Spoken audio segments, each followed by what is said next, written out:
किसी ने एक बार मेरे से ये पूछा कि ये जो आपने जो कुटिया के सामने लिखा हुआ है सच्ची और उच्ची सरकार, जय श्री प्रियतम निर्गुण निराकार,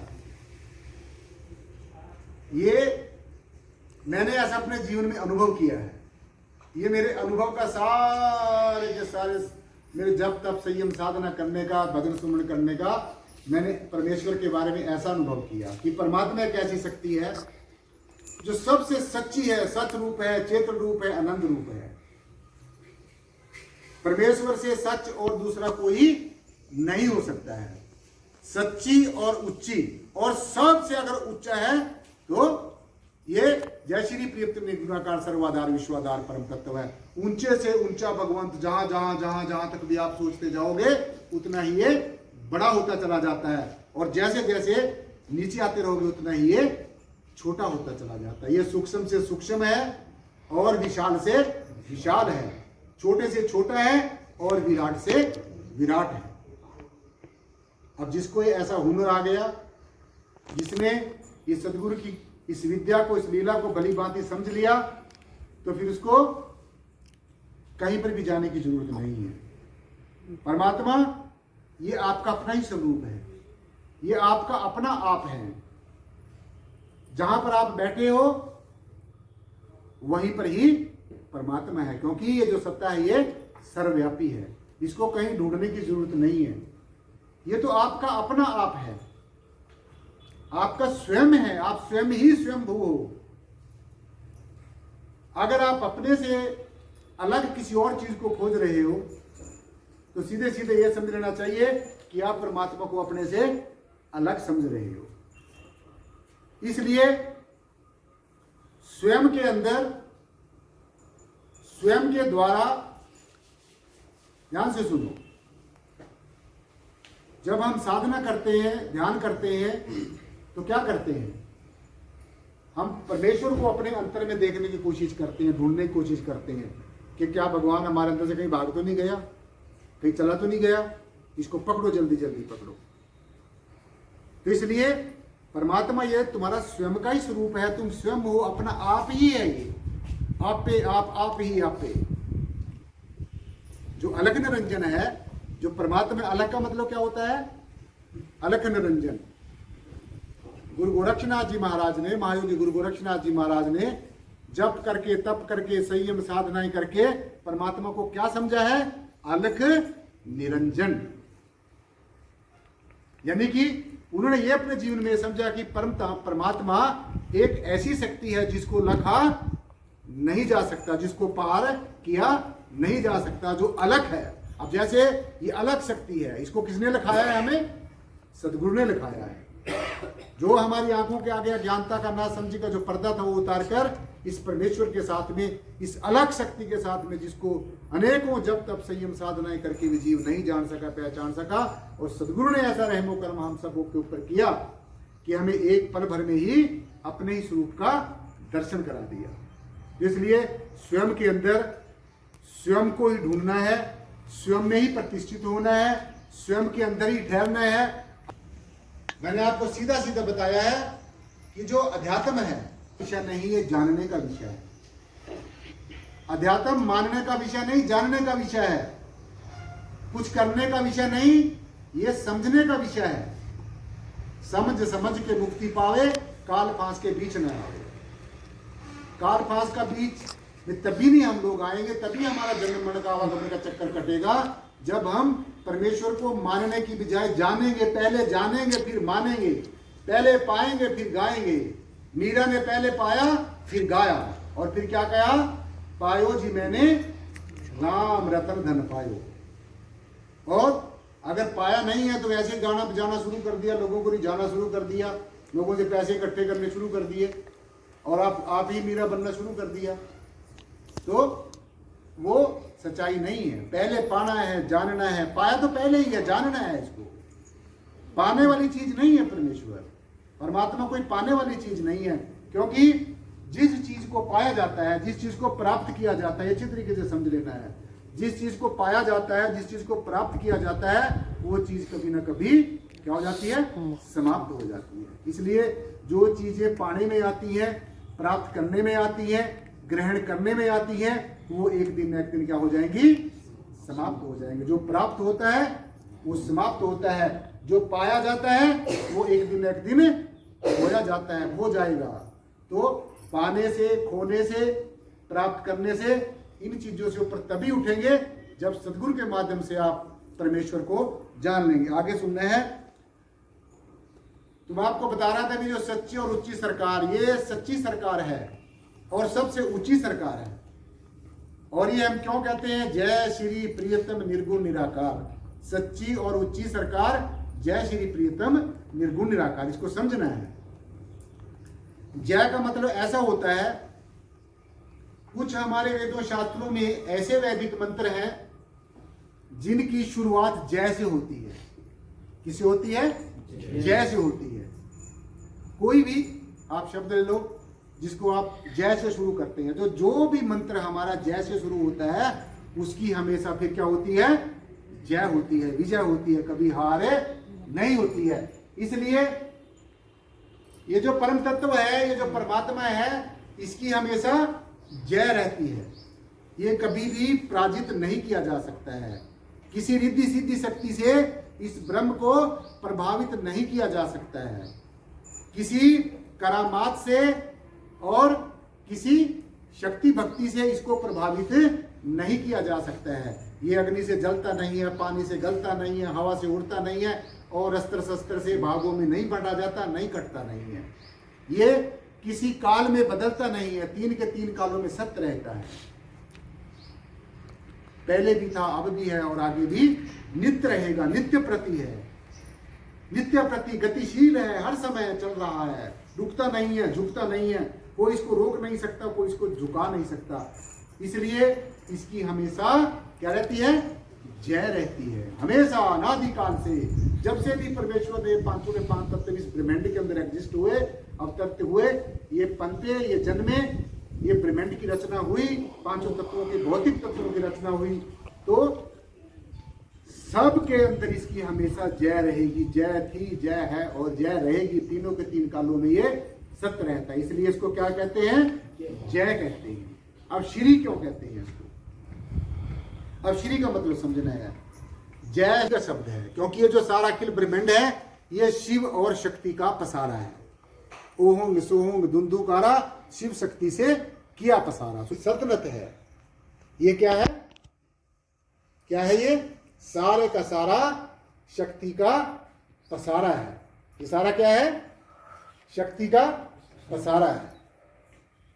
तो जो श्री शब्द है, श्री जो शब्द है शक्ति का प्रतीक है। जहां पर हम श्रृंग शब्द का भजन करते हैं, श्री शब्द को याद करते हैं, तो महामाया के मातेश्वरी के तीनों के तीन रूपों की हमारी बंदगी हो जाती है। जैसे कहा ना कि तीन जो स्वरूप हैं, ब्रह्म है, विष्णु है, शिव है। रजोगुण ब्रह्मा, तमो शिव स्वामी, सतोगुण विष्णु अंतर्यामी। ये ऐसा परम श्रद्धेय परम पूजनीय संत शिरोमणि श्री गुरु रविदास जी महाराज की वाणी में ऐसा दर्शाया गया है। मैं उदाहरण आपको इसलिए बता रहा हूं कि ताकि आप ये समझ जाएं कि हम आपको वही बात बताने के लिए आए हैं जो हमारे संतों महापुरुषों ने अपने समय में आपको बताई है। तो श्री जो शब्द है, अब श्री शब्द को समझना है और भली बात ही समझना है, ताकि आज का ये जो महामंत्र है साध संगत जी, इस महामंत्र को आप भली बात ही समझ जाओगे। कई बार आप देखते होंगे कि ये जगह जगह मैं लिखता हूं इसको, और आपने भी लिखने की और समझने की इसको कोशिश करनी है। आगे आने वाले समय में निराकारी जागृति मिशन का यही मूल मंत्र होगा, यही मंत्र दिया जाएगा। इसलिए आपने समझ लेना है। जय का मतलब जिसकी कभी पराजय नहीं होती, जो हमेशा विजयी रहता है। तो इसलिए इस परमेश्वर की जैसी की प्रियतम निर्गुणाकार सर्वाधार विश्वाधार परम तत्व की कभी पराजय नहीं होती। और इसका जो साक्षात जो समय का तत्वदर्शी ब्रह्म ज्ञानी सदगुरु होता है, उसकी भी कभी पराजय नहीं होती है। तो जय श्री, श्री जो शब्द है वो शक्ति के जो तीन रूप हैं। जो अंग रूप में सरस्वती महामाया है, जो हमें बोलने की शक्ति देती है। सरस्वती किसी लेडीज का नाम नहीं है, ये वैसे रंग रूपाकार की आकृति का नाम नहीं है। सरस्वती का मतलब जो स्वर है हमारा, जब हम स्वर की साधना करते हैं तो हमें स्वर की जो है प्रकाश मिलता है, स्वर से हमें उत्तेजना मिलती है, स्वर से हमें ऊर्जा मिलती है, पॉजिटिव ऊर्जा मिलती है। तो इसके शक्ति के 3 स्वरूप है। ऐंग रूप में सरस्वती महामाया, हरिंग रूप में महामाया लक्ष्मी, जिसके बिना आपके संसार के कोई काम नहीं होते हैं, जो सुख और समृद्धि की देवी है। या देवी सर्वभूतेषु शक्ति रूपेण संस्थिता नमस्तेश्यै नमस्तेश्यै नमस्तेश्यै नमो नमः। या देवी सर्वभूतेषु ऐंग रूपेण संस्थिता नमस्तेश्यै नमस्तेश्यै नमो नमः। या देवी सर्वभूतेषु हरिंग रूपेण संस्थिता नमस्तेश्यै नमस्तेश्यै नमस्तेश्यै नमो नमः। या देवी सर्वभूतेषु कालिंग रूपेण संस्थिता नमस्तेश्यै नमस्तेश्यै नमो नमः। या देवी सर्वभूतेषु चामुंडाय रूपेण संस्थिता नमस्तेश्यै नमस्तेश्यै नमस्तेश्यै नमो नमः। हे महामाया, ऐंग रूप में आना। कौन से रूप में आना? ऐंग रूप में। अब ये ऐंग रूप समझना है, क्या रूप होता है। जैसे मैंने आपको 3 रूप बताए हैं शक्ति के, अब श्री शब्द की मैं आपको महिमा बता रहा हूं, जो हमारे शास्त्रों, ग्रंथों, परिषदों, पुराणों, महापुराणों में हमारे ऋषियों, मुनियों, पीर पैगंबर वाली अवतारों ने, जो उन्होंने इस स्वर ऐंग रूप में सरस्वती महामाया जो स्वर की शक्ति है, इसको कौन सी उपासना कहते हैं? इसको स्वरमयी उपासना कहते हैं। कौन सी उपासना कहते हैं? स्वरमयी उपासना इसको कहते हैं, यानी कि अपने स्वर की उपासना करना, स्वयं के स्वर की साधना करना, इस स्वर को देखना, ये स्वर कहां से आ रहा है, ये स्वर जब मेरे अंतर में बज रहा है, ये जो शब्द धुनी अनहद शब्द जो मेरे अंतर में हर समय गुंजायमान है, जो परमेश्वर के घर से निकली हुई एक अलौकिक आवाज है, जो एक अलौकिक संगीत है, दिव्य संगीत है, जो हम सब के अंतर में हर समय हिलोरे दे रहा है, हर समय परमेश्वर की तरफ हमें आकर्षित कर रहा है, इस स्वर की साधना करनी है। तो ये ऐंग रूप है। श्री का पहला शब्द कौन सा, पहला स्वरूप कौन सा है? ऐंग रूप, स्वर की देवी, स्वर की साधना, स्वर की शक्ति। दूसरी हरिंग रूप, तीसरी कालिंग रूप। कालिंग रूप जो इस निराकार की शक्ति है, इस महाकाल की शक्ति, जो महाकाली है, जिसको महाकाली कहा जाता है। ये जो महाकाल है, ये जो निराकार ब्रह्म है, जो कालों का काल है, जिससे सभी के सभी काल थरथराते हैं, जो भोला भी है और भाला भी है। भोला भाला उसके लिए जो इसकी बात को मानता है, और जो इसकी बातों को नहीं मानता तो फिर उसके लिए क्या बन जाता है? ये भाला भी बन जाता है, त्रिशूल भी उठा लेता है, अपना उसाड़ भी उठा लेता है, और ऐसे ऐसे दुष्टों का फिर संहार करता है।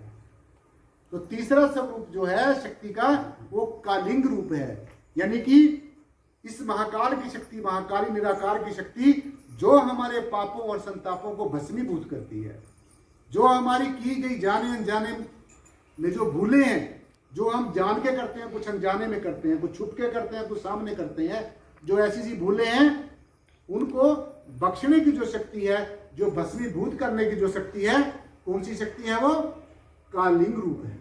तो श्री के कितने रूप हुए? 3 रूप हुए। ऐंग रूप, हरिंग रूप, कालिंग रूप, और चौथा चामुंडय रूप। चामुंडय जिसको हम निराकार कह रहे हैं। तो आप श्री का मतलब समझ गए। सो ये मतलब है श्री शब्द का। अब आगे क्या है? जय श्री प्रियतम।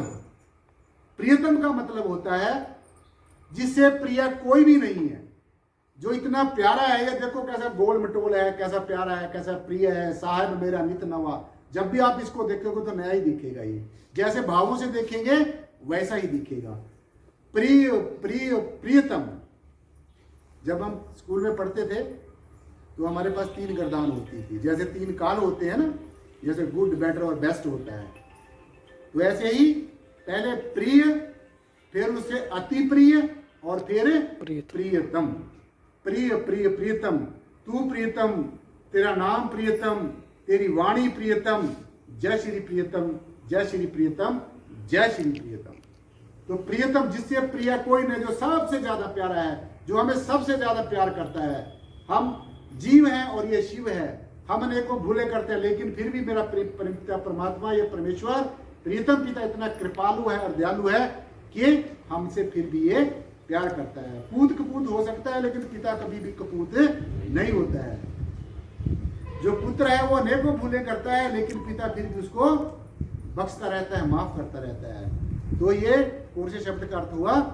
प्रियतम शब्द का। और प्रियतम को प्रेम भक्ति से ही अनुभव किया जा सकता है, एहसास किया जा सकता है, रियलाइजेशन की जा सकती है। और दुनिया में कोई भी दूसरी योग और युक्ति नहीं है जो तुम अपने प्रियतम को अपने अंग संग होने का एहसास कर। और ये प्रियतम अब है कौन है? ये प्रियतम किसी शरीर का नाम नहीं है, प्रियतम नाम है परमात्मा का नाम। आप एक बार प्रियतम कहोगे तो ये समझ लेना जितने भी अखिल ब्रह्मांड में दिव्य शक्ति है सबका सुमरण हो जाता है। ब्रह्म का, विष्णु का, शिव का, तीनों का सिमरण हो जाता है। ऐंग ह्रीं कलिंग चामुंडा, ये सारी शक्तियों का सिमरण हो जाता है एक बार प्रियतम कहने से। अब ये प्रियतम कौन है, कैसा है? ये क्या है? निर्गुण है। ये क्या है? निर्गुण है। ये जो प्रियतम पिता परमात्मा है, ये जो परम चेतना शक्ति है, ये जो परम चैतन्य हस्ती है, ये निर्गुण स्वरूप है। निर्गुण का मतलब है गुण और अवगुण से भी परे है। ये किसी की ना अच्छाई में फंसता है और ना किसी की बुराई में फंसता है। तुम अनेकों अच्छाइयां करते रहो और समझो भी मैं भगवान को या सदगुरु को रिझा लूंगा, मैं उसके ऊपर कोई प्रभाव डाल लूंगा, तो इस परमात्मा के ऊपर और इसके साक्षात स्वरूप के ऊपर किसी भी तरीके का प्रभाव नहीं पड़ता है। तो ये क्या है? निर्गुण स्वरूप है, गुण और अवगुण से परे है। और इसकी महिमा, इसकी रुस्तत क्या है? इसकी जो महिमा क्या है, इसकी तारीफ क्या है? इसकी तारीफ है ये निर्गुण है। अच्छाई को और बुराई को दोनों को अपने कंट्रोल में रखता है। अच्छे को अच्छा सिद्ध कर देता है और बुरे को बुरा सिद्ध कर देता है। और फिर दोनों से आप स्वयं क्या होता है? अलग रहता है। तो इसलिए इसका जो स्वरूप है वो कौन सा स्वरूप है? वो निर्गुण स्वरूप है। अब जो लास्ट में इसकी तारीफ समझनी है, परमात्मा की जो लास्ट की तारीफ है, ये निर्गुण स्वरूप है सबसे। अब जो लास्ट का इसका स्वरूप है वो है निराकार स्वरूप है। रंग रूप और आकार से ये परे है, परे ही परे, परे ही परे, ये परा विद्या है। क्योंकि रंग भी खत्म होने वाला है, रूप भी खत्म होने वाला है, आकार भी खत्म होने वाला है। और जो रंग रूप और आकार के जो दृश्य है इस अखिल ब्रह्मांड में, ये भी एक दिन क्या होने वाले हैं? समाप्त। कुछ नहीं होता, वैसे कह देते हैं हम, ये भी एक दिन इसके अंदर विलय हो जाते हैं। तो इसलिए मैंने जो आपको आज ये जो परिभाषा बताई, जो ये इसकी जो क्या नाम है, इसकी महिमा तारीफ बताई, इसकी जो ये परिभाषा है, इसका जो अर्थ है सच्ची और उच्ची सरकार, जय श्री प्रियतम निर्गुण निराकार। ये आपने याद रखना है। कई बार मेरे से पूछते हैं ये क्या लिखा हुआ है, तो ये है जय श्री प्रियतम निर्गुण निराकार, सच्ची और उच्ची सरकार, जय श्री प्रियतम निर्गुण निराकार का अर्थ जो मैंने आपको बताया है। अब आगे आज का ज्ञान उपदेश भी आगे सुनने हैं। जय श्री प्रियतम निर्गुण निराकार परमात्मा से मिलने के लिए, प्रेम करने के लिए, प्रत्यक्ष में दर्शन दीदार करने के लिए और अनुभव करने के लिए सबसे सहज, सबसे सरल और सबसे जो सटीक जो युक्ति है, जो स्वाभाविक मार्ग है, वो क्या है? प्रेम भक्ति है। इससे और सहज मार्ग अध्यात्म में दूसरा कोई नहीं है। आगे समझना है, आत्मवेता सदगुरु की दया मेहर से जब प्रेम भक्ति परिपक्व हो जाती है, जब प्रेम भक्ति परिपक्व हो जाती है, प्रफुल्लित हो जाती है, प्रेम भक्ति का हमें रस मिलना शुरू हो जाता है, जब सदगुरु के प्रति प्रेम भक्ति का जो रसास्वादन है हमारे चंचल और चलायमान मन को मिलता है, तो ये निर्मल हो जाता है, इसकी चंचलता दूर हो जाती है, स्थिर हो जाता है, ये संयम में चलना शुरू कर देता है। और जब सदगुरु की प्रेम भक्ति का रसास्वादन हमारी बुद्धि करती है, जब इस आत्म रस का, ज्ञान रस का स्वाद हमारी बुद्धि को मिलता है, तो हमारी बुद्धि कुबुद्धि की बजाय सद्बुद्धि हो जाती है, अच्छी हो जाती है, अच्छा ही विचार करेगी, अच्छा ही सोचेगी, अच्छा ही सुनेगी, सब कुछ अच्छा ही अच्छा होगा। और जब प्रेम भक्ति का रस हमारे चित्त के ऊपर पड़ता है, जब हमारा चित्त इस रस स्वादन करता है, रस का, आत्म रस का, ज्ञान के रस का स्वादन करता है, तो फिर हमारा जो चिंतन है वो भी श्रेष्ठ हो जाता है। श्रेष्ठ चीजों का और सबसे श्रेष्ठ जो सदगुरु है, परमेश्वर है, इसका चिंतन हमारे मन में ऑटोमेटिकली आना शुरू हो जाएगा। आगे सुनना है, आत्मवेता सदगुरु की कृपा से, दया मेहर से जब प्रेम भक्ति परिपक्व हो जाती है तो साधक स्वतः ही प्रीतम पिता परमात्मा को अपने अंगसंग होने का एहसास करता है। जब प्रेम भक्ति परिपक्व हो जाती है, जब सदगुरु के प्रति हम पूरे समर्पित हो जाते हैं, जब सदगुरु के प्रति हम पूरे शरणागत भाव से आ जाते हैं और ये कि सदगुरु मैं जैसा भी हूं मैं तेरा हूं, मैं तेरी शरण में आ गया हूं, संसार के किसी रिश्ते नाते ने मुझे अपनाया नहीं है, सबने ठुकराया है, ये सदगुरु सब ने मेरे से अपना स्वार्थ पूरा करके सब मेरे से बाय बाय कर गए हैं। अब सदगुरु मैं तेरी शरण में आया हूं, अब मेरे ऊपर रहमो करम कर, मुझे अपनी शरण में ले ले, मुझे ऐसा ज्ञान दे जिसको प्राप्त करके मेरे सारे के सारे जो हैं कर्म भस्मीभूत हो जाएं। ये सदगुरु मुझे ऐसी सद्बुद्धि दे ताकि मैं तेरी बनाए गए जीवों को एक अच्छा संदेश दे सकूं। ये सदगुरु मुझे ऐसा चित्त में चिंतन दे, अपने स्वरूप का चिंतन दे, ताकि मैं पहले वो चिंतन स्वयं करूं और चिंतन करके जो मुझे अनुभव हो, तेरा जो प्यार का जो रस हो, मैं उसको सबके अंदर बांटूं। ये सदगुरु मुझे ऐसी भक्ति दे। तो ऐसी भक्ति के लिए क्षमा याचना करनी है। आगे समझना है, आत्मवेता सदगुरु की दया मेहर से जब प्रेम भक्ति परिपक्व हो जाती है तो साधक स्वतः ही प्रीतम पिता परमात्मा का अपने अंश होने का एहसास करता है।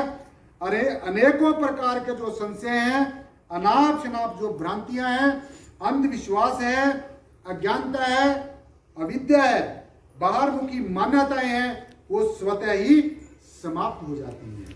जब आपके अंदर प्रेम भक्ति परिपक्व हो जाएगी, जब भक्ति का आपके अंदर से अंकुर फूट जाएगा, तो फिर तरह तरह के संशय, परमात्मा क्या है, कैसा है, ये संशय है। अगर सारी सृष्टि में है तो फिर मेरे अंदर क्यों नहीं है, ये संशय है। अगर सब कुछ दिखता है तो परमात्मा क्यों नहीं दिखता, ये संशय है। क्या सदगुरु ने मुझे जो बताया है ये वास्तव में परमात्मा है या नहीं? कईयों को तो इसमें शंका हो रही होगी, बिहार जो गुरु महाराज ने बताया है ये सच भी है नहीं है, ये तब पता चलेगा जब आप इसकी अंतर्मुखी होकर साधना करेंगे, तो तब जाकर इस सच्चाई का पता चलेगा। बार बार ये निराकार का डिडोरा पीटते फिरते से कुछ बनने वाला नहीं है। ज्ञान के साथ में ध्यान का होना बहुत ज्यादा जरूरी है। ज्ञान और ध्यान हमारी आत्मा की दो आंखें हैं। वैसे तो आत्मा की कोई आंख नहीं होती, निराकार स्वरूप होती है, लेकिन समझने और समझाने के लिए हमारी आत्मा की कितनी आंखें होती हैं? दो आंखें होती हैं। हमारी आत्मा की दो आंखें होती हैं। पहली आंख कौन सी होती है? ज्ञान होता है। दूसरी आंख कौन सी होती है? ध्यान होता है। तो अगर आपको ज्ञान तो प्राप्त हो गया तो समझ लो आपकी आत्मा की एक आंख खुल गई है। अब एक आंख से आपको अच्छी तरह से, अगर मैं अपनी एक आंख पे हाथ रख लूं, दूसरी आंख से मेरे को कंप्लीट पूरा नहीं दिखेगा। तो ज्ञान के बिना और ध्यान के बिना ये जो हीरा सा जन्म है ये सफला नहीं हो सकता। इसलिए ज्ञान के साथ में ध्यान का होना बहुत ज्यादा जरूरी है। ये ज्ञान तुम्हारे अंदर तब तक नहीं टिकेगा जब तक इसका ध्यान नहीं करेंगे। 8 पैर दियाइए पूर्ण सतगुरु ज्ञान, 8 के 8 पैर, हर समय दर्शन करना, हर समय सुमिरन करना, तो तब जाकर ये भ्रांतियां समाप्त होंगी, तब जाकर ये संशय जो है समाप्त होंगे। आगे लास्ट में जाकर क्या कहा, इसको ध्यान से सुनना है, तवज्जो देनी है और इसको अपने साथ में अंगीकार करना है, आत्मसात करना है। सच्ची प्रेम भक्ति से जड़ भी चेतन हो जाता है। अब ध्यान से सुनिए, ये जो हमारा पंच भौतिक शरीर है, ये पांचों के 5 जो तत्व हैं, ये जड़ हैं। जब तक इसके अंदर चेतना नहीं होती, जब तक इसके अंदर आत्म तत्व नहीं होता, तो तब तक ये पांचों तत्व क्या होते हैं? जड़ होते हैं। जड़ का मतलब क्या होता है? ये सक्रिय नहीं होते, ये काम नहीं कर सकते। आंखें देख नहीं सकती, कान सुन नहीं सकते, मुख बोल नहीं सकता, हाथ काम नहीं कर सकते, पैरों से आप कहीं चल के जा नहीं सकते, और आपकी इंद्रियां, ज्ञान इंद्रियां और कर्म इंद्रियां वो काम नहीं कर सकती हैं। इसलिए जब प्रेम भक्ति आपके अंदर जागृत हो जाती है तो जड़ भी क्या हो जाता है? चेतन हो जाता है। सच्ची प्रेम भक्ति से जड़ भी चेतन हो जाता है। सगुण ब्रह्म का साक्षात्कार करने से संसार की आसक्ति, आकर्षण बरकरार रहता है। सगुण ब्रह्म का साक्षात्कार करने से संसार की आसक्ति और आकर्षण बरकरार रहता है। इस सगुण ब्रह्म को देखते रहिए, फिर तुम्हारा वो मोह पास तुम्हारे बीच में ही फंसा रहेगा। संसार की जो रंग रूपाकार का जो आकर्षण है, दृश्यों का जो आकर्षण है, जो आसक्ति है, जो जकड़ और पकड़ है, वो आपको हमेशा सताती रहेगी, चाहे आप सत्संग में बैठे रहेंगे। कहीं ऐसे बैठे होंगे, सही से बैठे होंगे, लेकिन दिमाग में पता नहीं कहाँ घूम रहा होगा, क्या याद आ रही होगी।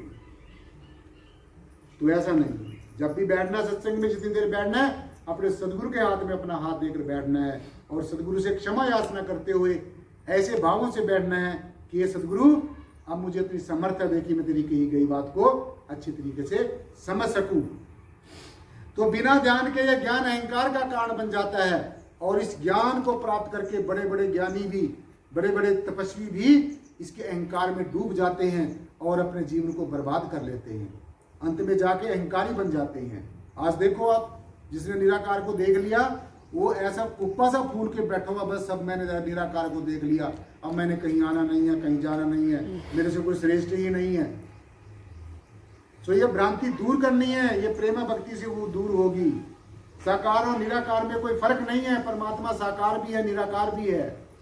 लेकिन जैसे अब बताया गया आज किस प्रेमा भक्ति के इसमें ज्ञान संदेश में, कि जब तक आप सगुण ब्रह्म है, ये जो दृष्टिमान जो जगत है, जो दिख रहा है, आंखों से भास रहा है, जो हमें लगता है कि ये है, it is but it is not existing in the real sense, ये असल में वास्तव में नहीं है, क्योंकि ये परिवर्तित होता रहता है। और जो इसको परिवर्तित करता है, सारी क्रियाओं को परिवर्तित करता है, ये ब्रह्म से भी पार ब्रह्म है।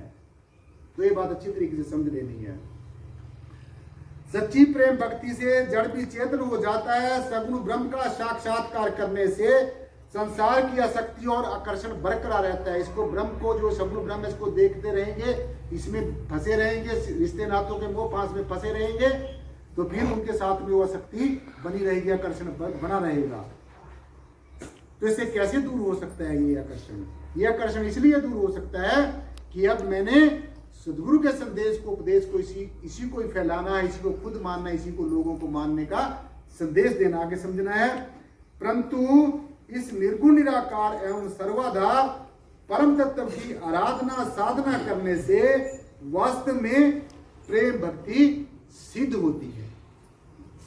अगर सगुण भक्ति करेंगे, दो तरह की भक्ति, एक सगुण भक्ति, दूसरी निर्गुण भक्ति। एक साकार की भक्ति, दूसरी निराकार की भक्ति। एक साकार का ध्यान और दूसरा निराकार का ध्यान।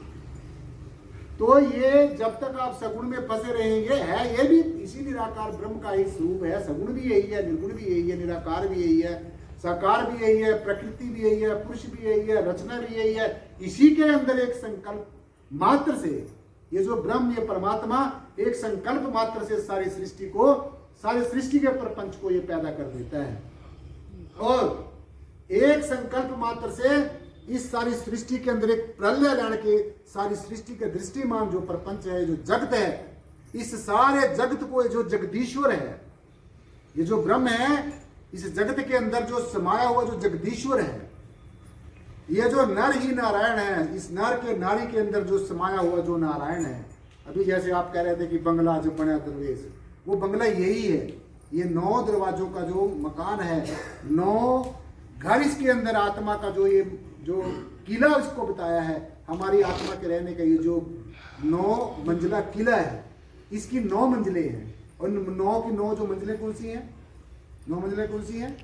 वो जब आप इसमें अंदर सैर करेंगे, तय करेंगे एक मंजिल को, अपने आत्मिक मंडलों को जब आप सैर करेंगे, जब आज्ञा चक्र में यहाँ पर, जहाँ पर मैंने अंगूठा लगाया, यहाँ पर ध्यान करते हुए, इस ज्ञान चक्षु में ध्यान करते हुए, इस प्रज्ञा चक्षु में ध्यान करते हुए, इस शिव नेत्र में ध्यान करते हुए, इस तीसरी आंख में ध्यान करते हुए जब आपकी ये ज्ञान चक्षु खुल जाएगा, फिर आपको क्या होगा?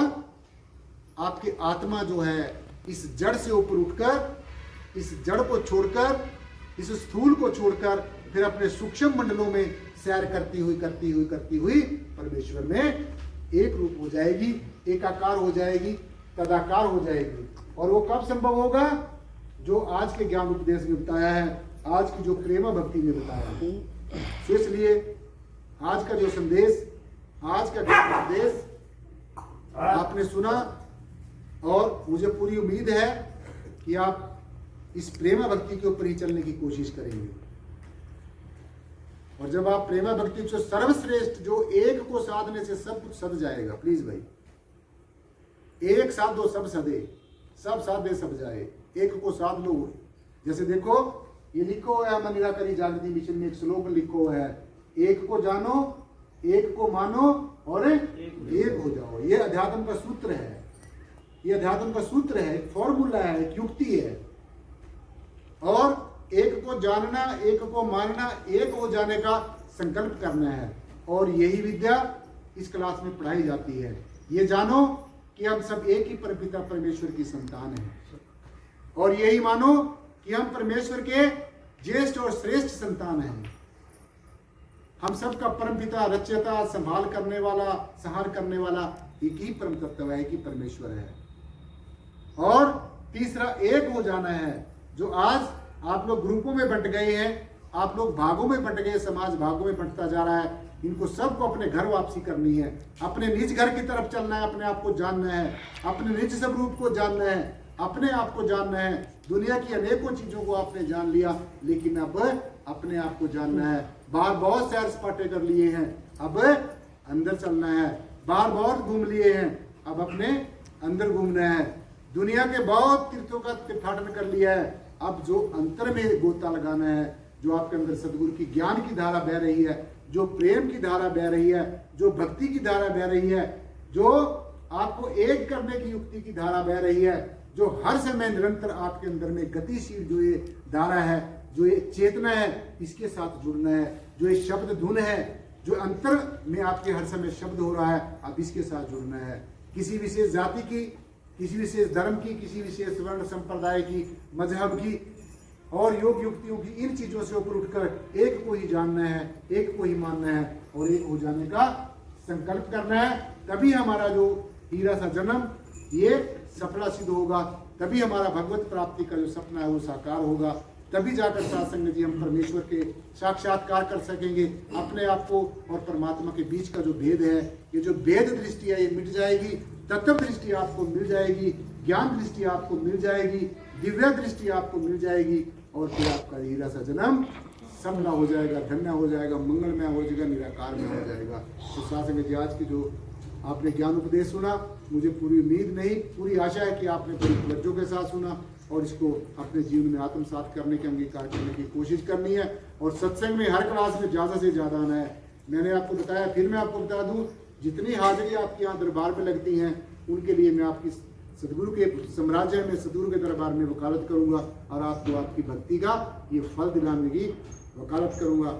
सदगुरु के आगे अरदास करूँगा, बेनती करूँगा, प्रेयर करूँगा, सदगुरु इतने से इतने समय तक आपकी इस जीव ने तारीफ की है, आपकी गुणगान किया है, आपकी महिमा करी है, इसलिए हे प्रभु इसके इन सब के ऊपर रहमो करम कर, इनके ऊपर बरकतें कर, इनको बरकतों से भरपूर कर, इनके ऊपर नियामतों की बारिश कर, इनके जो बंधन है उनको काट, और इनकी जिस भी